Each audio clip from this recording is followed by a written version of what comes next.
John McMullen, 97.3 ESPN.com, Eagles and NFL Insider. A lot of football to get into on this crazy Monday edition. We will dive into it now with John McMullen at JF McMullen on Twitter. Johnny Mac, what's happening, pal? Hey, guys, how are you? Always a pleasure. We're doing well. I know there's a lot of news out there. I want to start at the top of the heap here with this news that just came out from the New York Times a little while ago that Roger Goodell expected to fine Jerry Jones millions of dollars. Is this kind of just like an arbitrarily reaching out there to say, you know what, I'm going to fine you millions of dollars, or is there some more meat on the bone here? I don't know how much meat on the bone, other than that's been the NFL's sort of mantra under Roger Goodell. There's no consistency, and we've talked about it in the past that what Jerry Jones did was certainly out of the norm from how NFL owners typically do business. It was basically, let's be honest, through the media and things like that, trying to almost will Roger Goodell into not suspending Ezekiel Elliott, and the hypocrisy of only getting upset when your particular player gets suspended was pretty evident from early on in that process. And the way Jerry went about things, leaking to the reporters who would be favorable to him, things like Roger Goodell's use of a private jet and how much money he's going to get paid.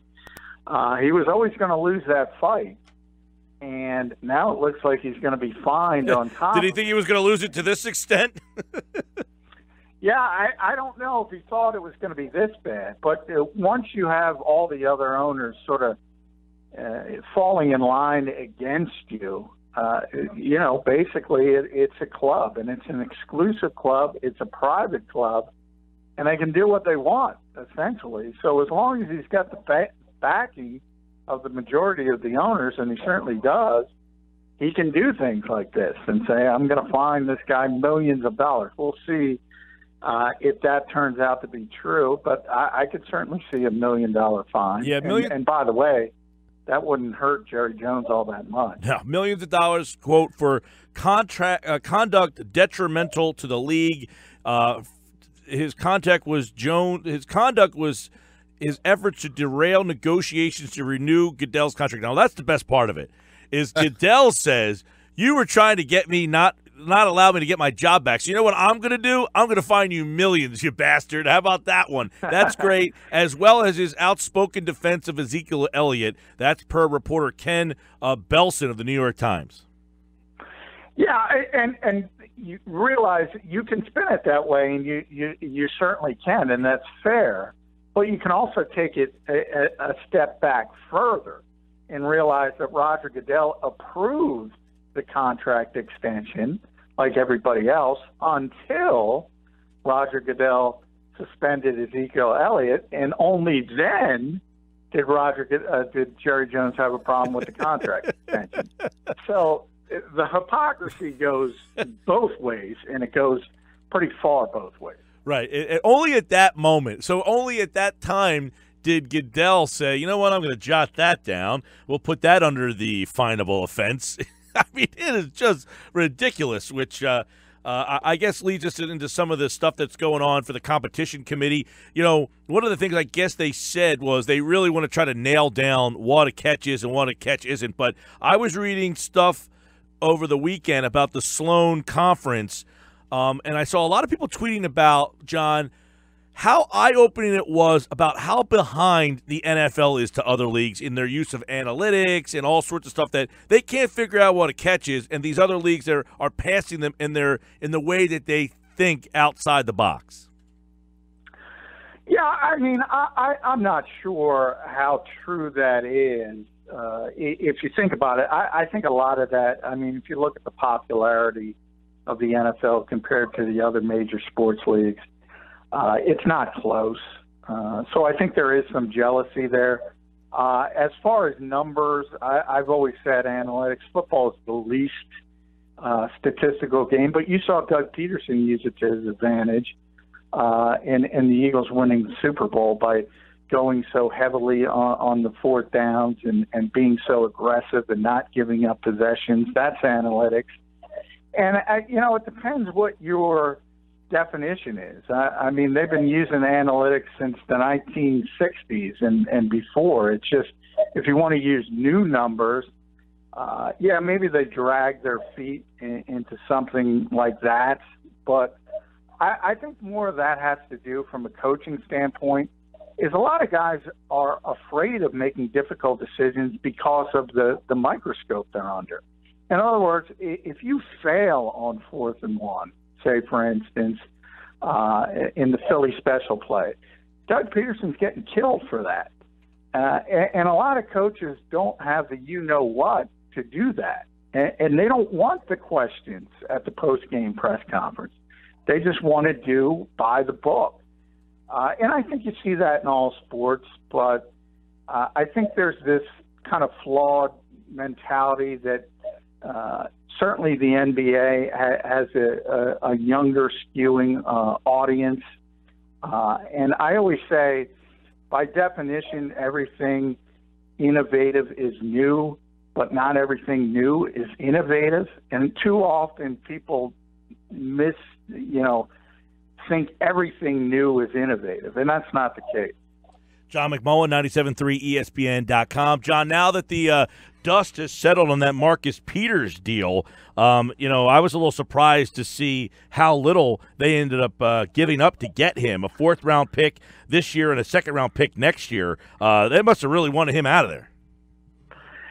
Yeah, I mean, I'm not that surprised, to be honest, because there are other issues with Marcus Peters. It's not just talent. If it were just talent, he wouldn't have been on the trading block. So, going all the way, there was a reason he was such a late first-round pick, and there were people at the time saying he might fall into the 2nd round. So if you go all the way back to his college days, he had some off-the-field issues. As we said, Andy Reid's been a coach for, I think, 19 years now, and he's the 2nd player to be suspended by the coaching staff, the other being Terrell Owens. So that plays into it. So there were other issues involved, and when there are other issues, you're not going to get premium value for the talent of that particular player. I think that's what you saw play out with Marcus Peters. John McMullen with us here on the Sports Bash at 97.3 ESPN. So at this time, John, when we get to this point, the NFL never takes a day off. There's always stories coming out, and the headline I read this morning said that half the league spent above the cap in 2017, including the Eagles. What are we to make of a headline like that? Not much. I mean, when you're talking about real dollars versus cap dollars, most teams, as you mentioned, are going to go above. And I think that only comes into play when you have these narratives. And for years you had it in Philadelphia where people would claim that there's money left over on the cap and you should spend this. But a lot of times they don't understand the strategy of the salary cap and the fact that most teams like to leave a little bit of room to have some maneuverability in case there are significant injuries.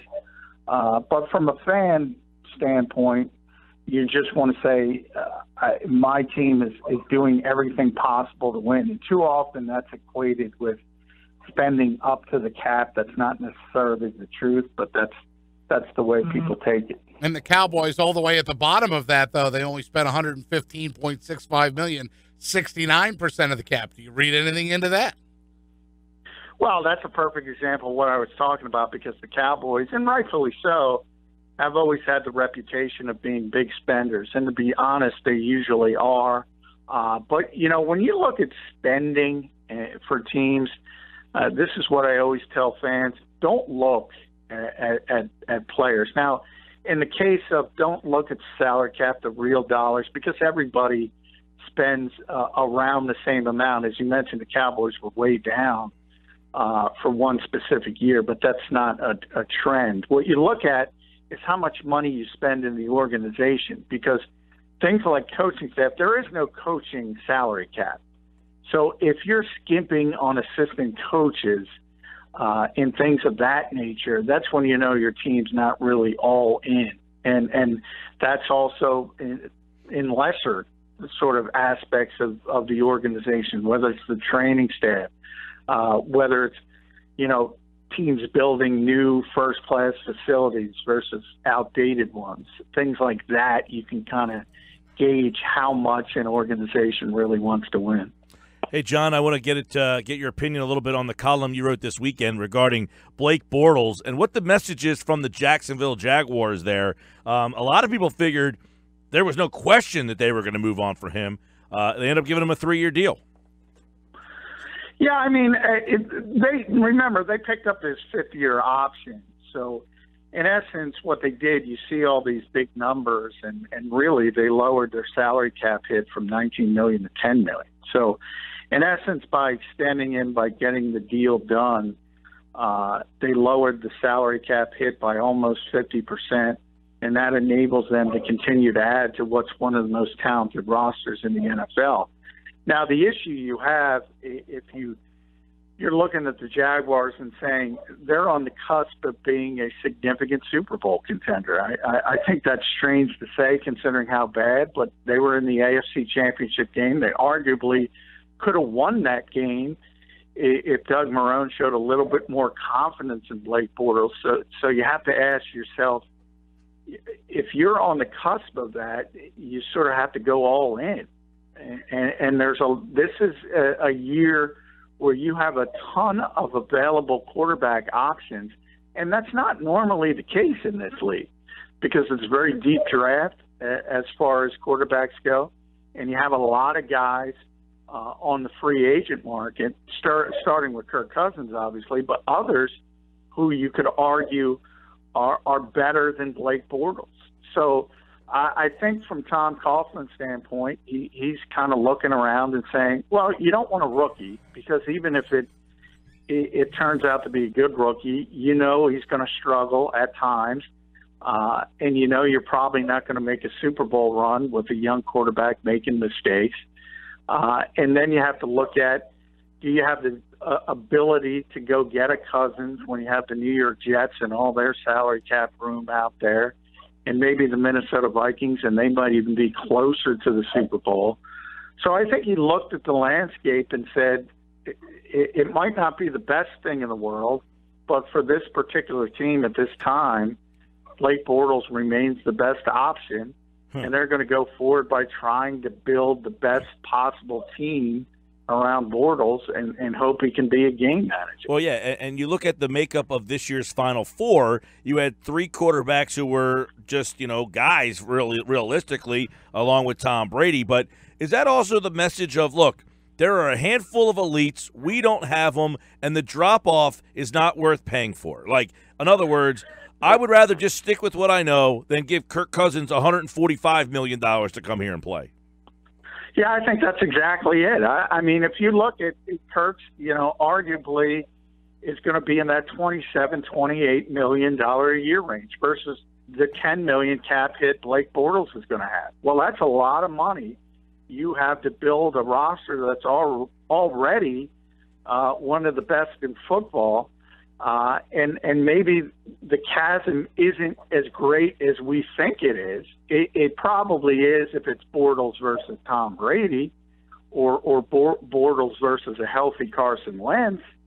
But I don't think you can look at a Kirk Cousins, who I think is a good quarterback. I think he's a really good quarterback, but I don't think he's a superstar.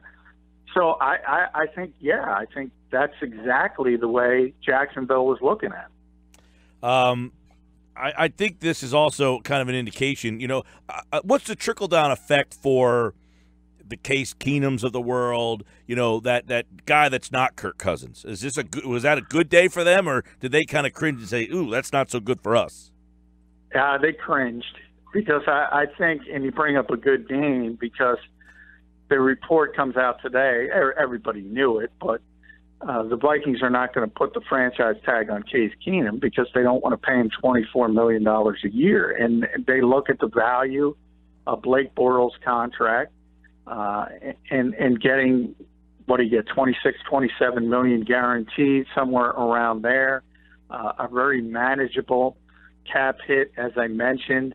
And, teams are getting more and more savvy. It used to be you always had a couple teams, and it was usually led by teams in the NFC East, specifically Jerry Jones and Daniel Snyder, who would always overpay and do these ridiculous contracts.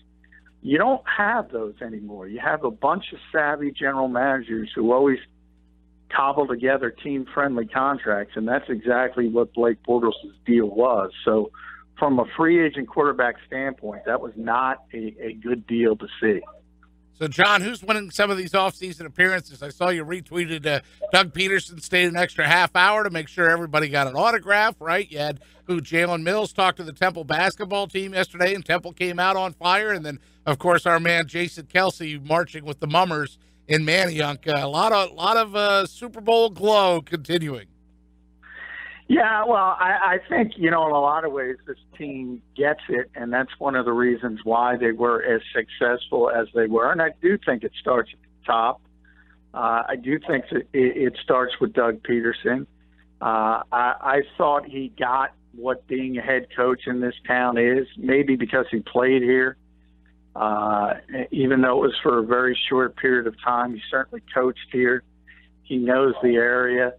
And he does get it. And obviously he lives in Morristown, so he didn't have to go very far. But it's just a nice thing to do, and especially, you see athletes and even Eagles now and signing, and they get a lot of money for that kind of stuff. And Doug's out there doing it for free, and it just kind of shows you that he does get it. Hey, real quick, speaking of Doug and the Eagles, there's a report you wrote about the Burton thing. We talked about it, but apparently the offer, they gave Burton an offer, but they didn't consider it to be too serious, and I guess that's the beginning of the after effects of winning the Super Bowl is, hey, we don't think that offer is going to be anywhere near what we think we're going to be able to get.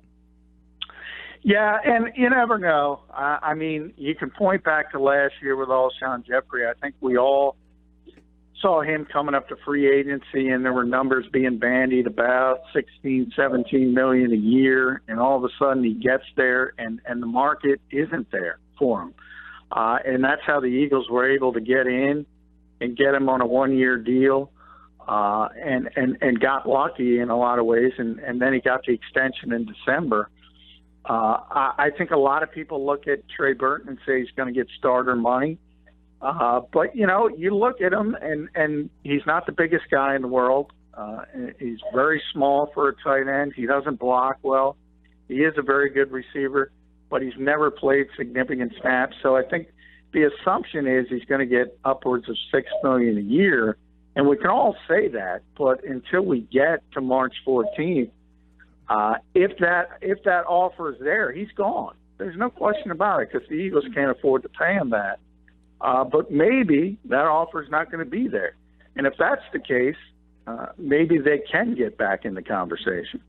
By the way, real quick, a couple procedural things. The Bears released former Eagle Quentin Depps today. He had signed a 3-year, $13.5 million contract, which obviously didn't hold up. And Kirk Coleman, former Eagle safety, was released today by the Panthers to free up some cap space. So you're starting to see that time of the year. Charles Johnson released today by the Panthers as well. We got plenty more. I think 13 days to go until the start. 16 days to go until the start of NFL free agency. Johnny Mack here on the Sports Bash. Read his piece on Jacksonville quarterback Blake Bortles right now at 97.3 ESPN.com. Follow him on Twitter at JFMcMullen. All right, pal. Plenty more tomorrow. And I know that this college sports thing is a pretty big topic. I want to get your take on that on tomorrow's show. We did a lot of basketball on it earlier today, so we'll see what you have to say about that tomorrow. All right, man? All right, thanks, guys.